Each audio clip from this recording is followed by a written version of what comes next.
Hey folks, there it is. There's the finished product. She looks pretty good. Turned out pretty well. I didn't fix some of the damage from the grinding and whatever that was already there. You know, we go ahead and go that far, then we're going to end up taping and painting all that black on the sides again. And didn't really want to get into that. Two, I don't think a guy wanted to pay that much to have all that kind of work done. So there we go. It looks pretty good. Let me bring you around the other side. Ooh, we get some light right in there. Look at that, folks. Look at that. You can't even tell I was in there. You can't even tell I was there. You know, look at that. It's beautiful. It's beautiful.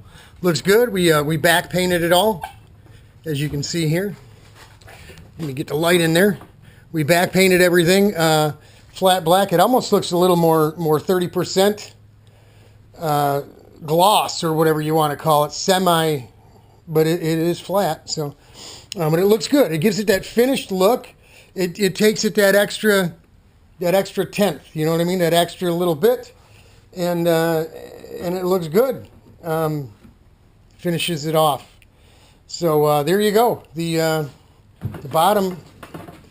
Obviously, you saw what the bottom looked like before as we were going along through those videos, but I didn't try to hide the seam where the patches are, but you can kind of see the where we tried to blend the flat black in a little bit with this semi-gloss stuff, and although it's the bottom, no one's going to see it, and it's going to get a little beat up anyway, obviously.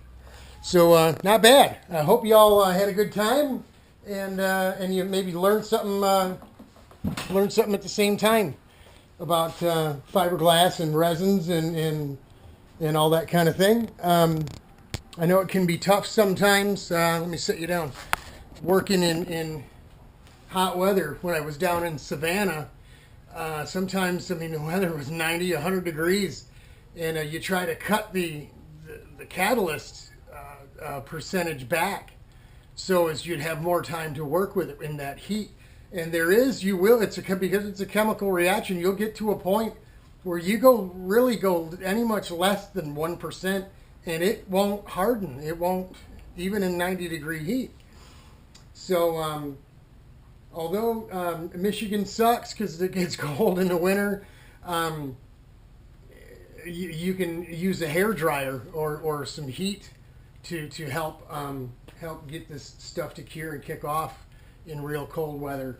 You kind of have that opportunity to play with the mix a little bit, but there is a minimum amount you have to put in, or it won't cure up.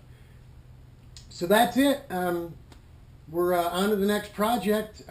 Hope you all tune in and join us. Praying for you all. God bless. We're hoping we get this test day thing in about 3 weeks in. We'll get to test the cart with a second radiator on the rear and an air box. Not getting fancy at all with the air box. We're going to make that out of cardboard. Probably cover it in that tinfoil tape to make sure it stays in one piece. Biggest deal of that would just be getting it mounted to the back bumper of the radiator, and that's not going to be a big deal either, and relatively cheap. So we'll bring that to you as well. That's it for now. Hope you all had a good time. Like I said, I hope you learned something, and you're not afraid to do it yourself, because that's what this is all about. God bless y'all. Godspeed. We'll see you next time.